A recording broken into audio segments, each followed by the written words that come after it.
It's like the next like buddy comedy. That's an average of 1.5 wieners per hand for people that don't know math. There you go. That math. Only when it comes to penises is when he's good at math. Anything else, he don't know. There's an episode of The Office where they're all in a work bus because the office is closed. Yeah. And Kevin can't do math is the joke because he's an accountant throughout the series. And then they present him a math problem to do with number of pies. And he rips off the answer off the top of his head. Mm-hmm. They ask him the same question, but with salads, and he can't figure out the numbers. I've never watched The Office. I'll admit that.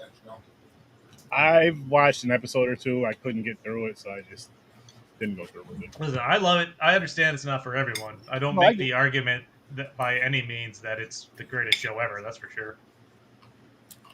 You got to be into that kind of humor. But it's one of those things that once you get going, it kind of just grows on you and gets you invested, and then you're like, "Fuck!" It's been 7 seasons. It is one show I can say that got better consistently for 7 seasons. Okay. It's like 2.5 Men. Either you love it or you hate it. Mm-hmm. I love 2.5. 2.5 Men is great. Mm-hmm. I can watch the reruns all day. See, I like the one with Charlie Sheen. Yes. Yep. Ashton Kutcher, not so much. Exactly. Great actor, funny actor. I want him in that 70s show, not 2.5 Men. Yeah. I still watched it. I did too. With him, I did too, but it wasn't the same. It wasn't as funny. Like there was a reason why that show worked so well because he had Charlie Sheen for that show had like that edginess. Mm-hmm. I mean, did you ever watch Anger Management after he was? I did. A couple episodes I've seen of that. That was What's happening, Trix? Anger Management was good for the season or two. Well, they still had the same when Selma Blair was still there, and then they changed up like the rest of the cast, and it was weird. Yep. Brian Austin Green came on. Yep. Mm-hmm. Sorry, just shoveling my salad. And then everyone learned he caught the HIV, and no one has seen him since. He's chilling. Which one was Brian Austin Green again? From 90210. That's right. That's right. Yep, married to Megan Fox. Was married to Megan Fox? Was. They have kids? I don't even know. I think they do. They don't know. They do. They have at least 2. But people, tonight we are reviewing Chef in Colombiana. Yes, we are. We are. And Chris, since this is your wheel, you're representing this wheel for us. Which one do you want to start with? I say we start with Chef. I'm fine with that. All right. You want me to just kick it off? Yeah, early rate. Let's start just early rating, no reasons. 8.5. Sorry, I got the chickmunk thing going on right now. Don't choke. I don't think about my ratings before this, so I'm going off the top of my head. I'm going to go 7. Ooh, okay.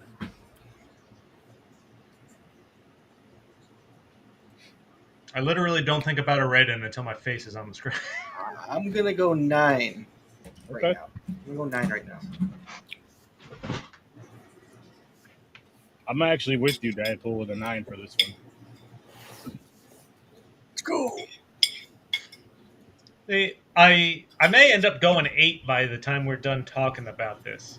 Like, it was a great movie. I really enjoyed it. Mm-hmm.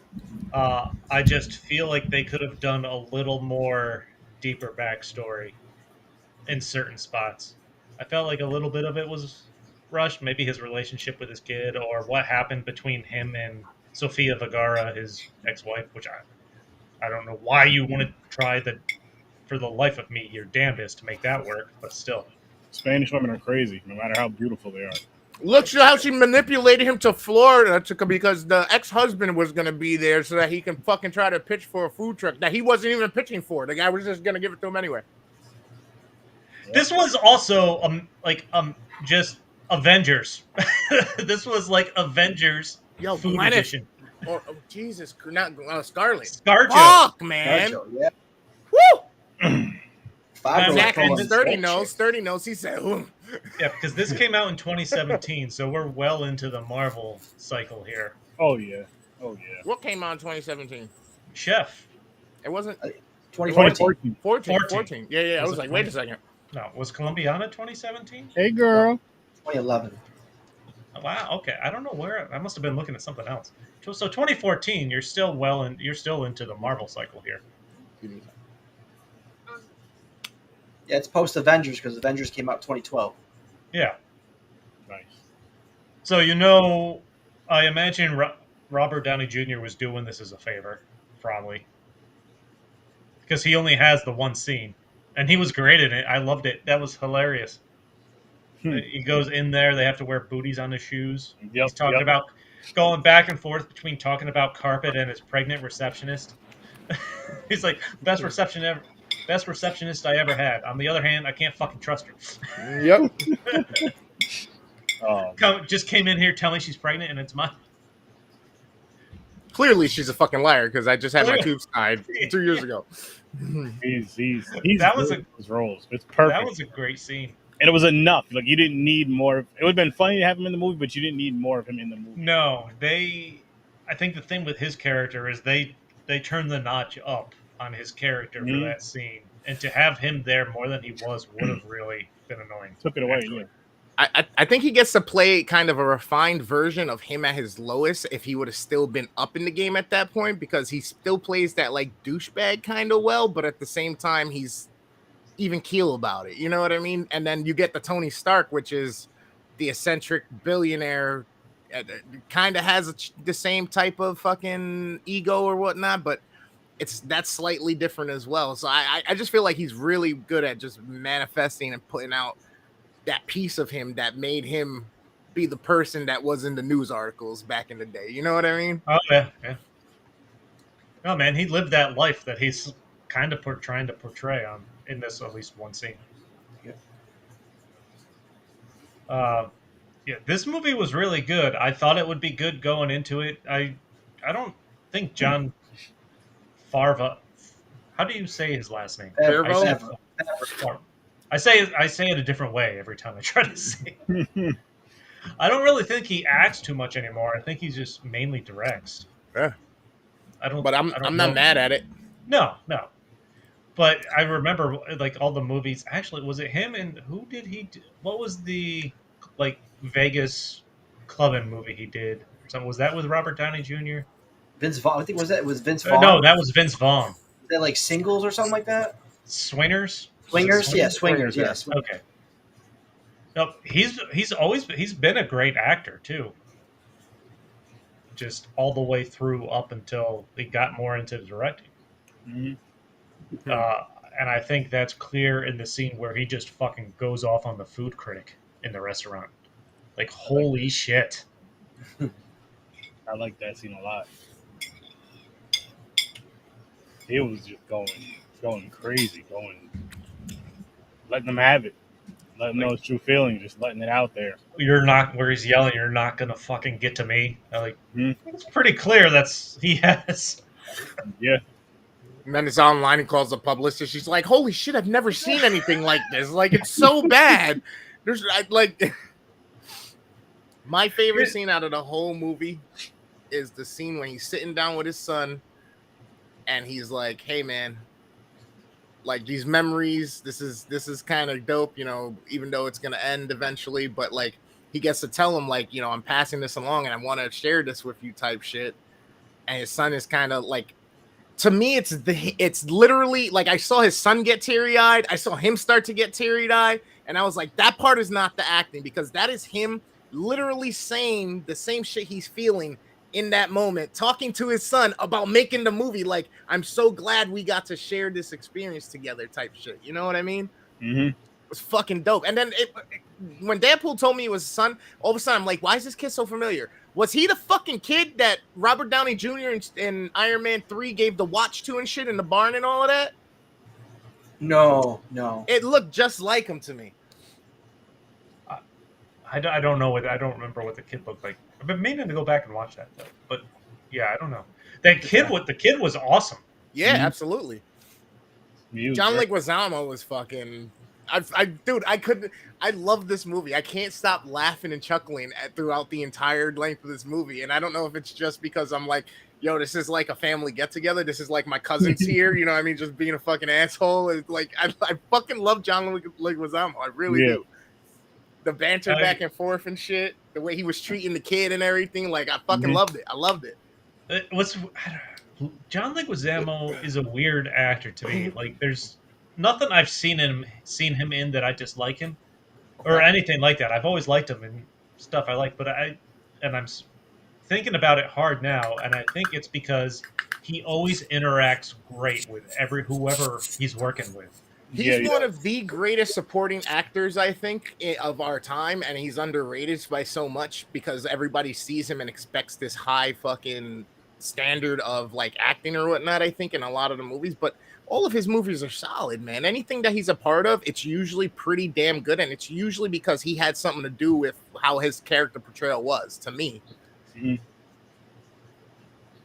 because he was really good.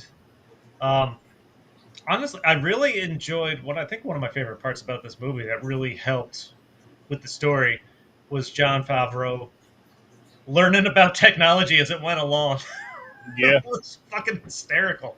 Him learning about Twitter and shit like that. That was so real. Yeah, that was great. Like,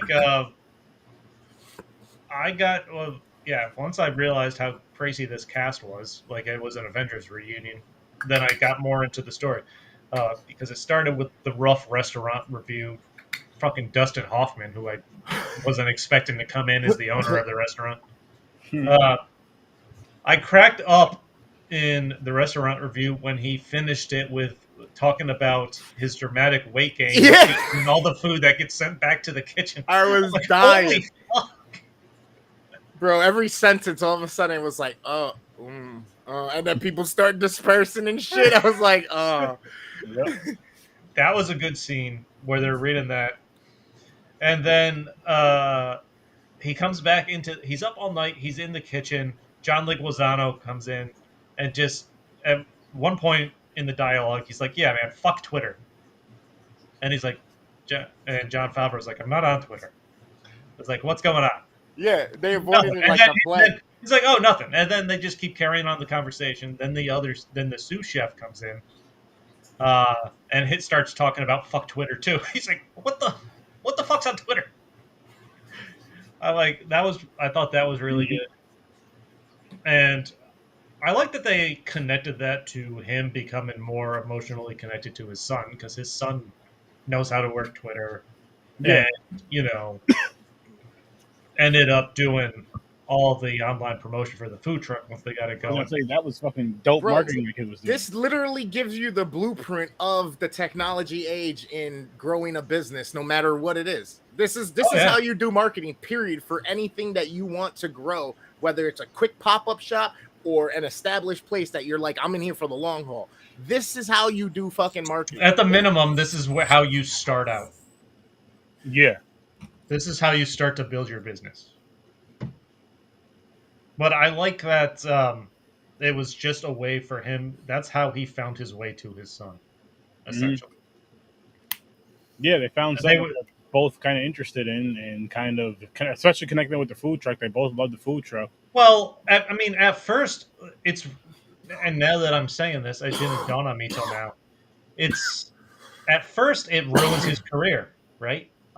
Online, Twitter, he sends what he thinks is a private message. It's out to everybody. So it's like his downfall, and then his son uses it to help connect to him and kind of bring him back once they start this food truck. And he bonds with his son over this. Yeah. And that culminates in the video, the 1 second a day video he watches at the end there. Not only that, he ends up becoming a better chef overall because he's happy. He's happy again when he's cooking. Oh, yeah. Doing different food, like doing more of, banging Sofia Vergara. Yeah, he gets back to that. Apparently, he never stopped because of the whole question of like, did you fuck him around the same time you were fucking me too after we divorced and shit? You know what I mean? Mm-hmm. But she's good now. She got a house, a maid, the fucking kid, 2 ex-husbands that paying into her. Like, No, she's about to get that one husband back. she about to get that 80-year-old. So, John, kudos to John. Well, there's no actual sex scene in this. They only implicate it with ScarJo. That afterwards he's up and making her dinner and stuff like that.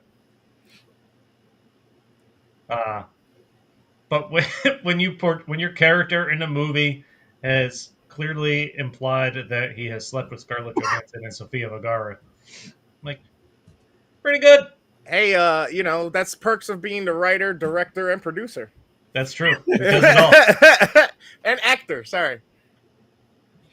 And main attraction. Does it all.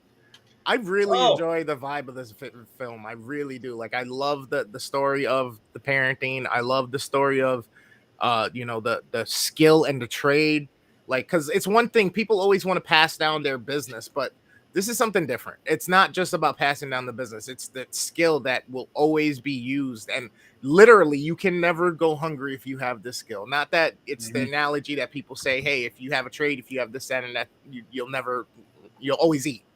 That's not the same thing. This is literally, like he said, it's deep. To me, food and cooking is one of the deepest ways you can connect with people around you or people you love, because they know and can taste and can feel that attention to detail in your recipe and how you cooked it and if it's like on point and all that stuff. So for me, food and dinner time, it's a huge thing. So I fucking love this movie through and through. I enjoy watching like chefs prepare food and stuff like that. I've never had a personal interest in myself to, study it or get super into things or anything like. But I still enjoy seeing it. I like seeing what they do, hearing why and stuff like that. Yeah. There's the scene in this movie where as soon as they start the food truck and they start serving sandwiches, and Jon Favreau's son lets the one burn. Yep. And he's like, give it to him anyway. They're not paying. What difference does it make? And he pulls them outside of the truck and has the little monologue there where he's like, listen, I'm shitty at everything else in my life. Being a dad, being a husband. But this I'm good at. This I know. And, and the son sees that. And, I feel like that's where they really start to understand. Yeah. Or at least the son starts to understand what it's been like for his father. Mm-hmm. Like, now, do you really want to serve that sandwich? No. Yep. No chef. No chef. He gave him the authoritative title as well. He acknowledged him the way he should in the kitchen, So that was a great scene.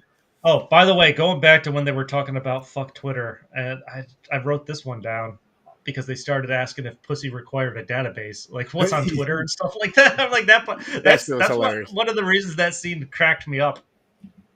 He's like, you need Twitter for pussy? It's like, pussy needs a database. I forgot how the dialogue went. Yeah. That was a good scene. It was. And then, of course, the tweet he sends out, you wouldn't know a good meal if it sat on your face. That was fucking hysterical. Mm-hmm. That what starts the beef with the food critic. I think I'm wearing this Venom shirt. Oh, man. Yeah. But this is a really good movie. Like you were saying, good story. It made me, I was watching it high, and I was getting hungry as shit just watching this movie. I'm like, damn, this food looks so good. It makes you want to just grab into the screen and just try everything, including Sophia. But that's besides the point. I mean, she's all right. Yeah. She's newly single. That's true. That's true. I like that John Leguizamo. He suggested putting speakers in the truck. And Jon Favreau is like, no. He's like, let me go get it painted. And then the next scene is it's all painted and it has the fucking speakers. Mm-hmm. Like, that's great. That actually, I enjoyed that more than I thought I would. Oh, and the cop that comes along when they first set up shop and he wants to take all these pictures. Oh yeah, that was funny. That was a good scene. It was weird because I'm watching. So the last half hour of this movie is them taking the truck across from Miami to LA, basically. Mm-hmm. And I was enjoying it. It was working for the story, but I kept thinking, like, something's got to go off the rails a little bit here. Well, You know what I like mean? when the food truck shit started happening. Yeah, I felt like something. I don't know. I was just in the mind frame. I'm like, it can't be 20 minutes or a half hour of them just going across country and everything's going great. I felt like there had to be. They were going to throw in some kind of Okay, some kind of wrench in the story. Well, some wrench in the story. They They did. kind of tried to, just a little bit with the whole cop coming over or whatnot. Yeah, I mean that could have happened at every state where they were getting tickets for not having permits and all that, but then that becomes redundant. I mean, and it's got a Hollywood, it's got to move along because they even did it with the whole shit with John Leguizamo's character being like, "Oh, don't worry about it, I'll slap a new coat of paint on it." He comes back the next day, it's got chrome everywhere, new headlights, fucking new vinyl wrap. I'm like, who's your crew? Like, how many people you got working on this shit all through the night? Fucking 50, and they're stepping on each other. Come on now. I mean, I'm not complaining. I don't. I just like from all the movie watching I've done in my life. I'm just thinking. I feel like it's story wise, something's coming to kind of throw Yeah. this off just a little bit. Yeah. There's some But kind of wrench in the plan. it's nice that I'm not mad. I'm not mad that I didn't by any means, because it was still great to see them cross the country. The son posting all the videos, them learning about it, cornstarch and balls. Bro, the fucking puppies, bro. I was fucking dead, Oh, you bro. said I was Warren could dip your dying nuts in on my grease and stream. fry 'em. I was fucking dying. It's like, That shit hey, was you know the best part about using cornstarch in the morning? You can get up, dip them in some hot oil, and make some hush puppies. I was like, what the fuck? Don't try that, people. I don't think that's safe or smart. No, man, this was actually, yeah, I'm changing my rating to an 8, just like I thought I would by the time I started talking about it. I don't know why I started with the 7. This was like the writing was good. The cast was crazy for this kind of movie. This I don't know what the budget for this was, but it couldn't have been much on, Hollywood standards. Yeah. I imagine because you have Scarlett Johansson, Robert Downey Jr., Dustin Hoffman. I imagine at least Scarlett Johansson and Robert Downey Jr. took a discount or partial favor because of all the Marvel connection and everything. But were they really blowing up by this time in 2014? Yeah. This was after the first Avengers. Yeah, this was after that. Okay. All right. Even John Leguizamo probably didn't make a whole lot off of this. I don't know the sous chef there. I don't know his name, but yeah, I don't know the actor's name, but I know I've seen him in a bunch of stuff. Yeah, I got you.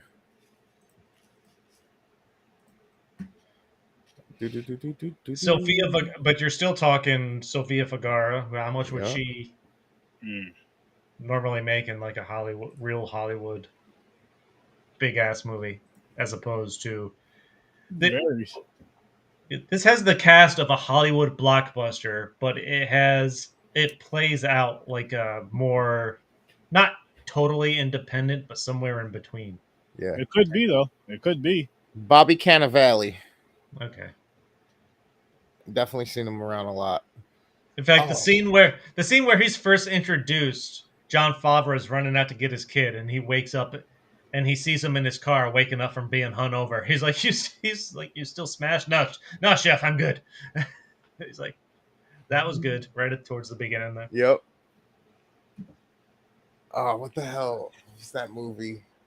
Oh, we had a couple weeks back, one of the movies we watched had a dude in it, and Sturdy was like, "Who the hell is that? What did we watch? Ninja Turtles or no? No, it was in the Mario movie. Was it the Mario movie? Fuck, you asked something about one of the dudes that was in it, and I just realized that he was in fucking it was just on the tip of my tongue. You have me so lost, man. Hold on, I'll get back to it. Let me reconstruct my thought again. Let him reconstruct his thought. A little cornstarch on the balls, Mike. Exactly. I gotta cool off. It's a little damp down there. A little humid in here. Sorry to hear that, my friend. No, but yeah, man, this was just a well-made, well-written movie. Agreed. It was enjoyable. It's a good watch. Very good watch. A very good story. Good story. I think. Again, with my 8, I think maybe they could have done a little more with the backstory, or him being a shittier dad, or they didn't really Yeah. touch on why him or Sofia Vergara got divorced too much. I don't know, but there's only so much you can do in an hour and 45 minutes to 2 hours or whatever it is. So, rice and beans. Looks like we're staying across the border for this one, guys. Damn. I feel like we've hit this wheel 10 times more than any other one, but yet there's still movies on it. I mean, there's a reason the universe calls to us, you know. What happens?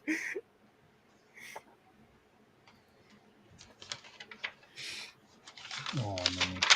Fuck was that thought, bro? Hold on. We were watching a movie, there was an actor in it, and you were like, and who the hell is that guy? And then I just realized he was in another movie that we watched a few weeks prior.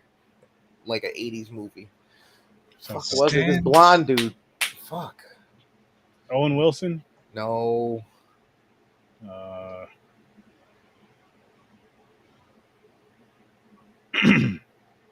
don't know what any of these are other than Frida. That's There's only 4 left. You guys want to just do these the next 2 weeks and knock this wheel out? I'm down with that. All right. Frida. That a unibrow she's rocking? I'm not gonna say that to her, Chris, because I don't know. She looks like she carries a blade with her, so I don't want to be disrespectful anyway. Stupid. If you want to do it, I asked. I did not accuse. I would suggest you don't. I did not insinuate. Okay. I'm just trying to keep you safe, man. I'm just trying to keep you safe.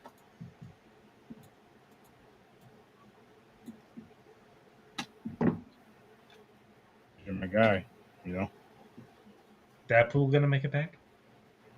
I hope so.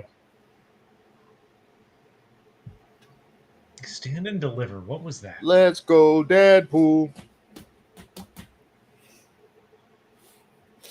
Stay with me. Super Lopez? I really don't know what this is. No idea.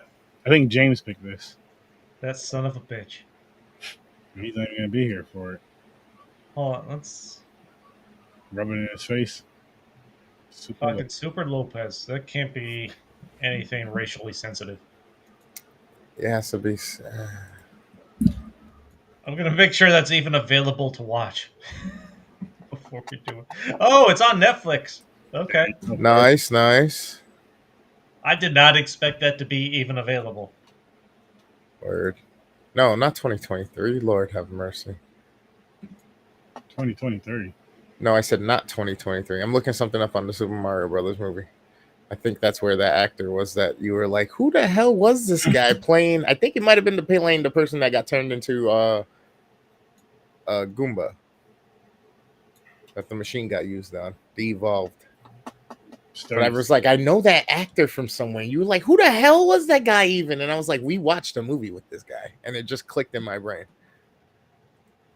Now I need to figure out what that movie was and what his name is so I can tell you. Right now, you're just saying a bunch of words right now. Yeah, no idea. It'll make sense. It's not like we have a lot of options to choose from, so I'm sure it'll nail down real quick.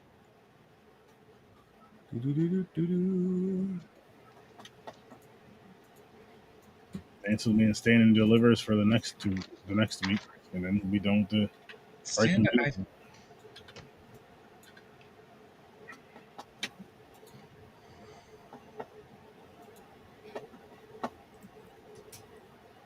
So no wheel spin for 2 weeks, but that's okay. All right. It's okay. Do we have another wheel to replace that one? Not at the moment. We need to get on that then. Because there's, like, I told my wife to give us for just their wheel that we gave for our significant others. That's right. We got to bring that one back. She gave me a bunch of picks, so I'll get them from her again. I told Sarah to give me movies, and then she never did, so I got to remind her. Yeah, but have her give me some movies. Chrissy Wissy. That's right. That's right. We gonna get it on tonight. Have some fun. So, Colombiana. Colombiana. I was just about to say final thoughts on Chef. I recommend it. Always a good time. Yes. It is. It's got enough. It's a nice little combination of drama, comedy, good story. Delicious looking food. Like I'm telling you right now, I You're wish I into could watching reach into food the get TV cooked. and just eat. If I could reach into the TV and just eat, I would have. I'd pay for that. It's an all-around good movie to watch. Yeah, hell yeah. Nice family movie to watch, or watch it with the wife. Whoever. It's a good movie. It's definitely something. It's worth a watch for sure. It's definitely worth a watch. Word. And I give it a 9, so I'll even throw this on it and say I'll give it the Survey stamp of approval. Stamp of approval. There you go. Shout out to Dan. What more do people need to know? There you go. There you go. So I guess we can go on to Colombiana and let's get into our ratings. No reasons, just get into the ratings. 8.5. Huh? 8.5. Oh, okay. Yeah, I'll give this one an 8. I'll say an 8 as well. This was pretty solid and entertaining the whole way through. I mean, it starts quick and it keeps going, which I liked. Zoe Saldana still smoking hot as always. Was this? I forgot what Dadpool said. Was this 2014? One was 2011. 2011. Okay. Yeah. I don't know if that was pre-Guardians or not. Oh, yeah. I'm pretty sure it was. Let me check. Was it pre-Guardians? I think so. I don't know. I was like, I think that's when I fell in love all over again. Let's see. That's what Guardians 1 was 14. So that was pre-Guardian. Yeah. What about the blue shit? Avatar? Yeah. I don't count that as a movie. I mean, technically it was. And she was in it. She was in that? She voices an animated character. Close enough. I mean, hey, she got paid for it. James Cameron is a douchebag. Yeah, have you seen the meme where she's basically the billion-dollar actress between Avatar, Avengers, and something else? Wow. No. Like she only stars in billion-dollar movies. Hey, I mean, she's good at what she does.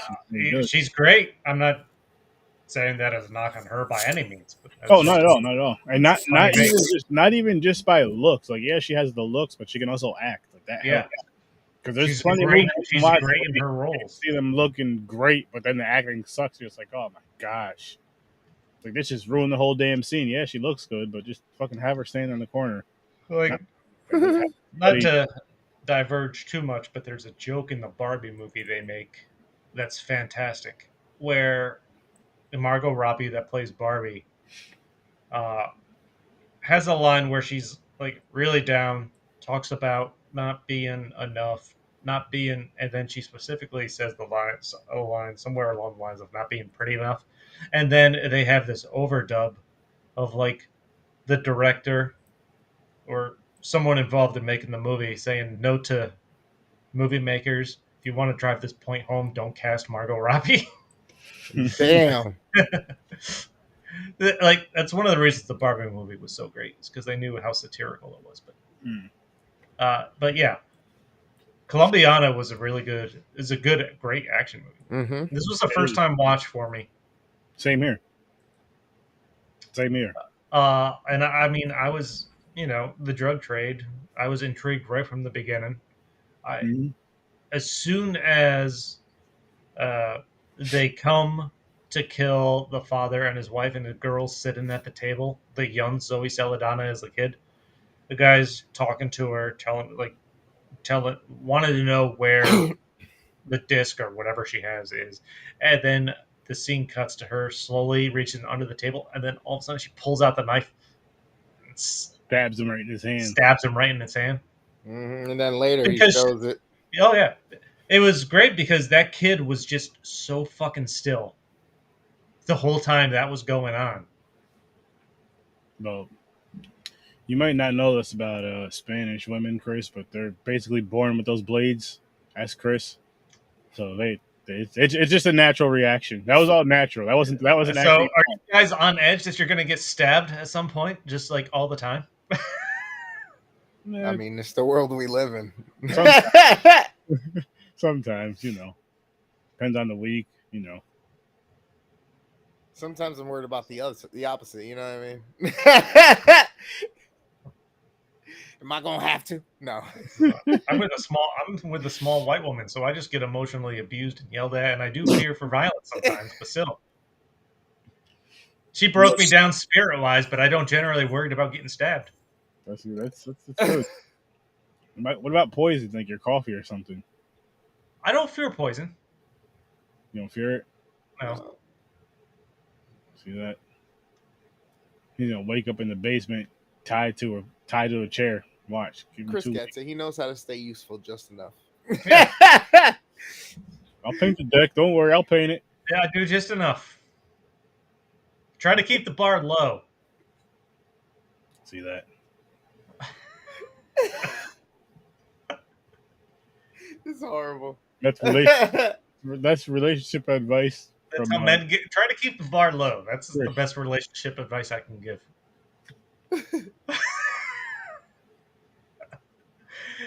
This way you get this way on the very few times you go above it, you get exceptional praise. The thing that I'm laughing at is I can see you having children, giving them that. Like, listen, just listen. Your looks, you might as well just go low. Just phone it in. Do what you got to do. Yeah. Go low. Shoot low. If you get higher than this, I'll be impressed. Shoot blanks.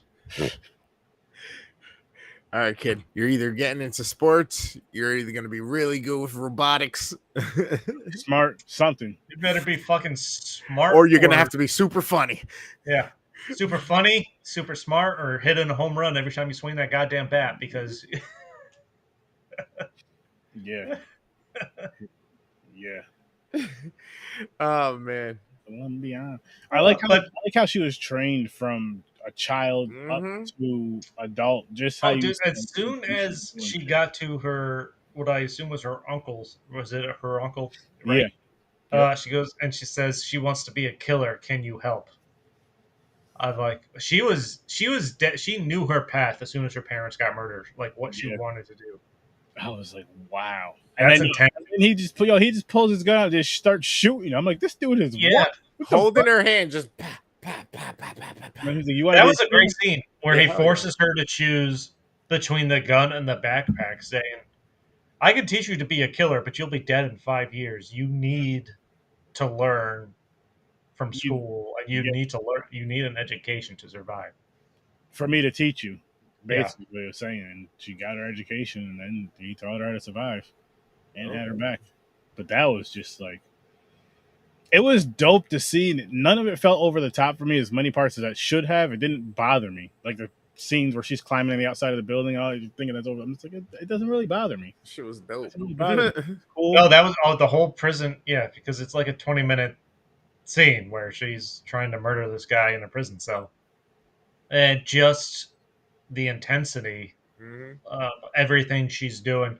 The fucking, where she sets up the spoon with the water drip in the electrical panel. Like, that's insane. That was impressive. The acrobatics of going through the vents, hanging on the wall. I get, I'm like, there's probably a little bit of this that is exaggerated, and where she's somehow able to climb up, almost just a solid brick wall. But still, that didn't take me out of it by any means. No, it really didn't for me either, and it didn't bother. Like I said, it didn't bother me at all. It was just like it was cool. It was cool to me. One of my favorite murders she does is where she goes to kill the fat rich guy. That's hanging out in his mansion that has the shark tank or whatever the hell it is in the floor. And that's how she gets in, by swimming in the shark tank. Like, that's great. Like, I should have seen that coming once they introduced the shark tank, and we knew that's where she was going. But I didn't. Same here, man. Don't feel bad. Same here. I didn't even think about it until it happened. I was like, oh shit, they really went there with it. She's coming in here like this. Like, they laid the groundwork, because the whole scene with introducing that guy starts out with the whore, or the hooker, whatever you want to call her, just in her bathing suit, on the floor, the glass floor.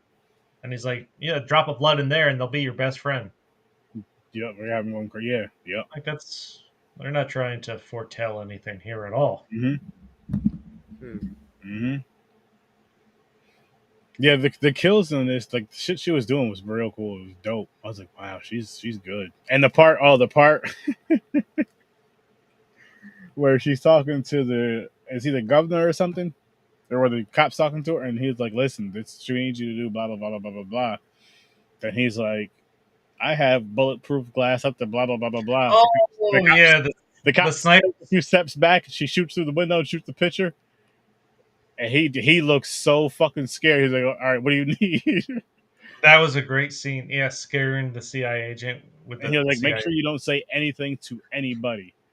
I feel like the only thing that annoyed me slightly with the story in this movie, what I think is the most cliche part, is she shows up at the FBI agent's house, holds him at gunpoint. I'm like, that's pretty cliche. To try to get the cops' help to, have you achieve your ultimate goal. Yeah. I don't know at this point how you write something like that it doesn't come across that way. Can you? I don't know. That's why I'm over here like, like, how do you, like, I don't know how, there's countless movies where the person out of vengeance ends up talking to one of the cops, and the cop kind of bends a little eventually at some scene. Yeah. I mean, I guess I put some realism to it because, I mean, a lot of times. I mean, yeah, she threatens his family and stuff like that, but this is still a little cliche. Cop help the bad guy in the view of the cops. Yeah. I mean, maybe it was just one of those things where they tried to tie the story up. Like, hey, look, this is what we got. We got to tie this thing up, and here's how we'll end it. I don't know. The fact that she shoots the guy above the shark tank and he just falls back into it, that was really cool. Mm-hmm. Sharks just go right after him. Yep. Yeah, I enjoyed that. Was and she's banging this guy and his stupid fucking friend that just takes his phone and sends this pic to some agent to run a background check. Yeah. Just ruins it all. He really did. Which was just a weird thing to do. That's a nosy fucking friend right there. Like, you could say he really has your back, but that's just some nosy ass shit. Like, damn, you really fucking just go through my shit and do all this extra shit. Like, yeah, but you find out she's an assassin. She ain't killed me. Shit. Obviously, she ain't that bad of a person. She ain't got no beef for me. Now she comes after you, I ain't saying nothing. I ain't got shit. I don't know you. But it's like, damn. Mind your business, man. Just mind your business. Yeah, and then, once her identity gets out there, you can kind of see the death of her uncle. And oh, yeah, you already knew it. Once that happened. Yeah. Once that happened, you knew it was going to happen. It's not, I mean, it was written pretty well. It flowed well. The pacing was good. Acting was good. Still holds up, even though it's from 2011. I mean, no, 100%. I even like the scene with the freaking what was it, a rocket launcher, the missile, whatever the fuck she had. I was just gonna say I enjoyed the build up to that, because right before that rocket comes flying in, they're talking about how stealth she can be. You won't know she's there until after she kills you and stuff like that. You can expect expect the unexpected. Then all of a sudden, she makes it known by just firing a fucking rocket launcher and blowing shit up. Like she's not hiding at all. Like that was one of my favorite scenes, actually. I was like, oh shit, and it worked. Like the main guy hears something, so he sits up, and then it just shows this rocket coming in. You know what I loved about that too is it showed how tough the main guy really is. He was the one that was like hiding, hey, get her. Everybody else is chasing that. Yo, get her. He's hiding everywhere he can. Like, this dude ain't as tough as he claims to be. He is not even close to as tough as he claims. I mean, to that's kind of usually the case, right? No, I know. It's funny how they really portrayed it in this movie, though. He's hiding in this little, cement cell behind a statue. Mm-hmm. Scary as shit, looking around, Mm-hmm. in there crying. I was like, oh man. And then she is just going to town on everybody in there. Like when she shoots the gun up through the floor, that was a good one. Hiding under the floor. She was a beast in this movie. I'm like, oh yeah, man, God. she is on a murderous rampage, and it's great. I'd feel safe with her. I'm like, yeah. I'd feel safe in her arms. Yeah, funny. Yeah, that's my body. Who was that? That's my bodyguard. The fight. Oh, Marco is the guy with the beard. Her fight with Marco in the bathroom was really good. Appreciate you, Mick. What up, Mick? Cheers, Mick. By the way, you guys got to check out Mick at Night. We had the first episode with Mick last night. Had a fun time. There's going to be more episodes. And Mick at Night, I like it. He said the door's open. So, Chris, if you're ever open or if you're ever awake one of these nights, hop on with us. And just. How late is Mick at Night? This past one he did at 10 o'clock Friday night. I could do Fridays. It was fun. It was a great conversation. Yeah, it was fun. It was funny, informative, all that good shit. Nice. Her fight with Marco I thought was really, really well done. Where she dismantles the gun before he can shoot it, and then shoves it in his neck. Like that was awesome. I was like, holy shit, badass. He just like that is badass. I love seeing action like that because it's better than seeing a gun being shot. Like it's boring after a while. It does.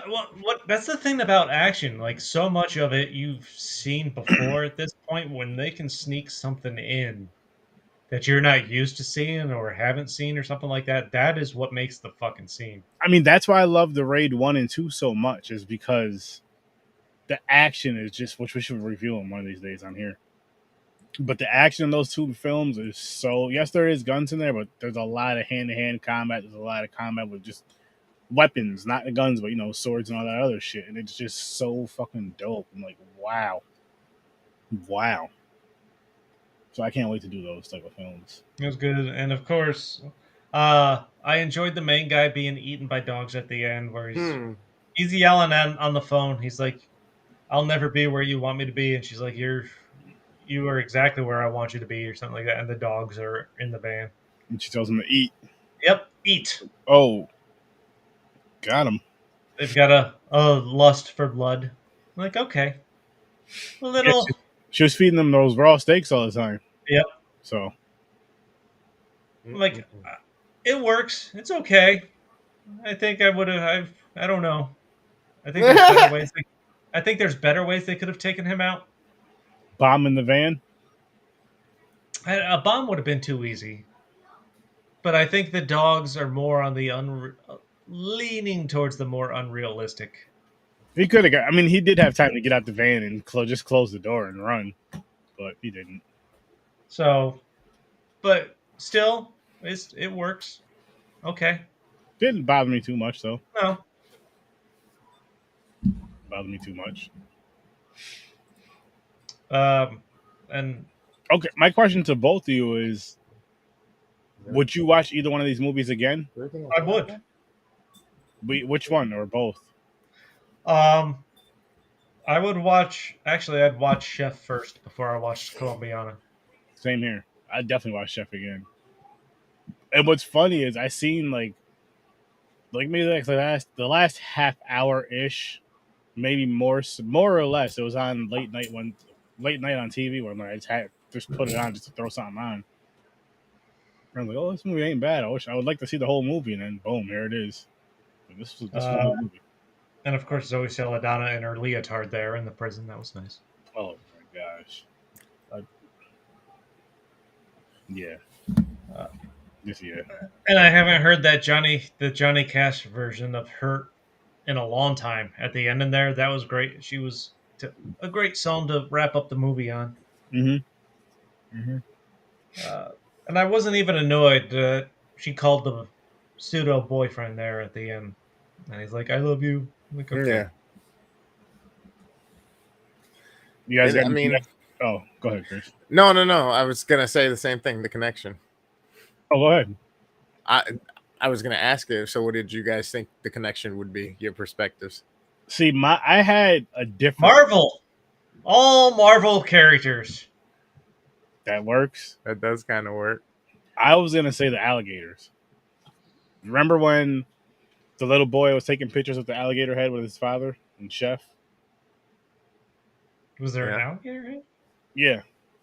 There's not. He had an alligator head. Okay. Because he said something. He made some sort of joke about something. I forgot what he said about because I have no body. And anyway, and then in the other movie, Colombiana, Zoe's character, I forgot who she gave it to. I don't know if she was giving it to the dude she was messing with or somebody else. Maybe the dude she was messing with, but she gave him an alligator, a stuffed alligator.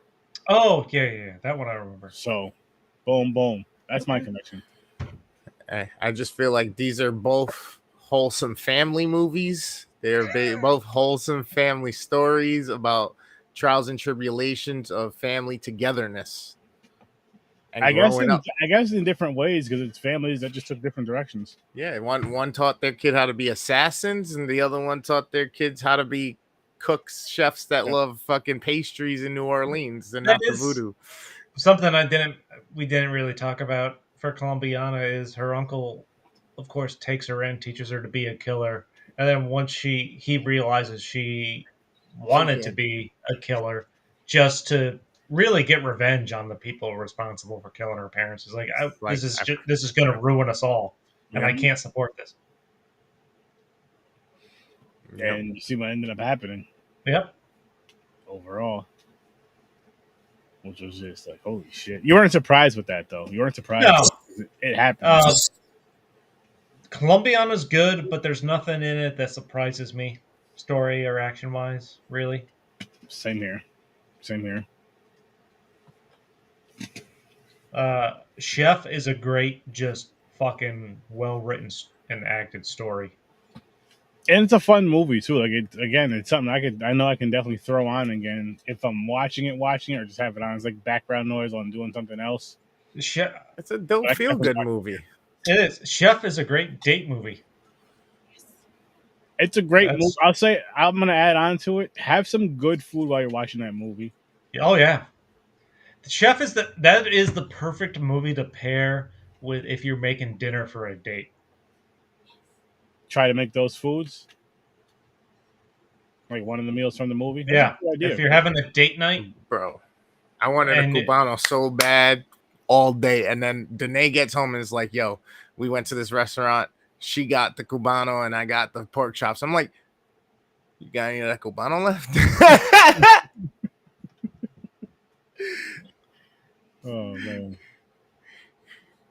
it's fucking delicious. That's a good idea. I'm gonna have to borrow that idea. You want a great night? Cook your significant other a meal with some relative difficulty, and then watch Chef. I would ask for her help, especially you turn down the lights real low and you put on a little Barry White. Teamwork in dinner preparation. Yep, Boys to Men. There you go, Boys to Men, 100%. I'll even go all for one. Bring in the significant other as your sous chef for some lighthearted fun, and then enjoy your delicious dinner and watch Chef. There's your date night. There you go. It's simple. I want my foot rubbed. And enjoy getting your peep wet. What? Soggy peeps are not good. Believe me. I let them get a little crusty afterwards.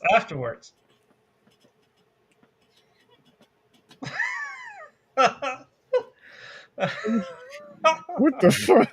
Wait, I missed it.